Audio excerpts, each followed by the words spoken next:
ओम नमो भगवते वासुदेवाय। श्रद्धालु भक्तों, श्रीमद् भागवत महापुराण के नवम स्कंद के 16वां अध्याय के अंतर्गत परशुराम जी के द्वारा क्षत्रिय संहार और विश्वामित्र जी के वंश की कथा, इसका प्रस्तुतिकरण करूंगा। इसके पूर्व जहां तक आप कथा श्रवण कर चुके हैं, उसके आगे का प्रस्तुतिकरण करता हूं। श्री सुखदेव जी कहते हैं, परीक्षित, सहस्त्रबाहु के पुत्रों ने पहले से ही ऐसा पाप पूर्ण निश्चय कर रखा था।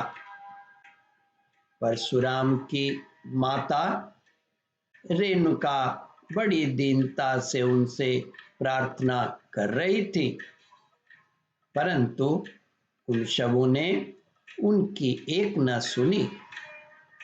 वे बलपूर्वक महर्षि जमदग्नि का सिर काट कर ले गए। वास्तव में वे क्षत्रिय अत्यंत क्रूर थे। सती रेणुका दुख और शोक से आतुर हो गई। वे अपने हाथों अपनी छाती और सिर पीट पीट कर जोर जोर से रोने लगी। परशुराम, बेटा परशुराम, शीघ्र आओ। परशुराम जी ने बहुत दूर से माता का हा राम यह करुण क्रंदन सुन लिया। वे बड़ी शीघ्रता से आश्रम पर आए और वहां आकर देखा कि पिताजी मार डाले गए हैं। परीक्षित, उस समय परशुराम जी को बड़ा दुख हुआ, साथ ही क्रोध, असहिष्णुता, मानसिक पीड़ा और शोक के वेग से वे अत्यंत मोहित हो गए। हाय पिताजी, आप तो बड़े महात्मा थे। पिताजी, आप तो धर्म के सच्चे पुजारी थे। आप हम लोगों को छोड़कर स्वर्ग चले गए। इस प्रकार विलाप कर उन्होंने पिता का शरीर तो भाइयों को सौंप दिया और स्वयं हाथ में फरसा उठाकर क्षत्रियों का संहार कर डालने का निश्चय किया। श्री सुखदेव जी कहते हैं, परीक्षित, परशुराम जी ने माहिष्मति नगरी में जाकर सहस्त्रबाहु अर्जुन के पुत्रों के सिरों से नगर के बीचों बीच एक बड़ा भारी पर्वत खड़ा कर दिया। उस नगर की शोभा तो उन ब्रह्मघाती नीच क्षत्रियों के कारण ही नष्ट हो चुकी थी। उनके रक्त से एक बड़ी भयंकर नदी बह निकली, जिसे देखकर ब्राह्मण द्रोहियों का हृदय भय से कांप उठता था। भगवान ने देखा कि वर्तमान क्षत्रिय अत्याचारी हो गए हैं, इसलिए राजन, उन्होंने अपने पिता के वध को निमित्त बनाकर 21 बार पृथ्वी को क्षत्रियहीन कर दिया और कुरुक्षेत्र के समंत पंचक में ऐसे ऐसे 5 तालाब बना दिए जो रक्त के जल से भरे हुए थे।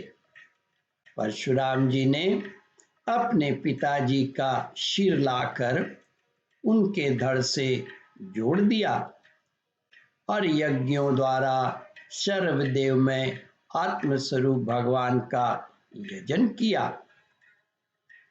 यज्ञों में उन्होंने पूर्व दिशा होता को, दक्षिण दिशा ब्रह्मा को, पश्चिम दिशा अध्वर्यु को और उत्तर दिशा शामगान करने वाले उद्गाता को दे दिया। इसी प्रकार अग्निकोण आदि विदिशाएं ऋत्विजों को दी। कश्यप जी को मध्य भूमि दी। उपद्रष्टा को आर्यावर्त दिया तथा दूसरे सदस्यों को अन्य दिशाएं प्रदान कर दी। इसके बाद यज्ञांत स्नान करके वे समस्त पापों से मुक्त हो गए और ब्रह्म नदी सरस्वती के तट पर मेघरहित सूर्य के समान शोभायमान हो गए। ब्रह्मर्षि जमदग्नि को स्मृति रूप संकल्प में शरीर की प्राप्ति हो गई। परशुराम जी से सम्मानित होकर वे सप्तर्षियों के मंडल में 7वें ऋषि हो गए। श्री सुखदेव जी कहते हैं, परीक्षित, कमल लोचन जमदग्नि नंदन भगवान परशुराम आगामी मनवंतर में सप्तर्षियों के मंडल में रहकर वेदों का विस्तार करेंगे। वे आज भी किसी को किसी प्रकार का दंड न देते हुए शांत चित्त से महेंद्र पर्वत पर निवास करते हैं। वहां सिद्ध, गंधर्व और चारण उनके चरित्र का मधुर स्वर से गान करते रहते हैं। सर्वशक्तिमान विश्वात्मा भगवान श्री हरि ने इस प्रकार भृगुवंशियों में अवतार ग्रहण करके पृथ्वी के भारभूत राजाओं का बहुत बार वध किया। ओम परमात्मने नमः।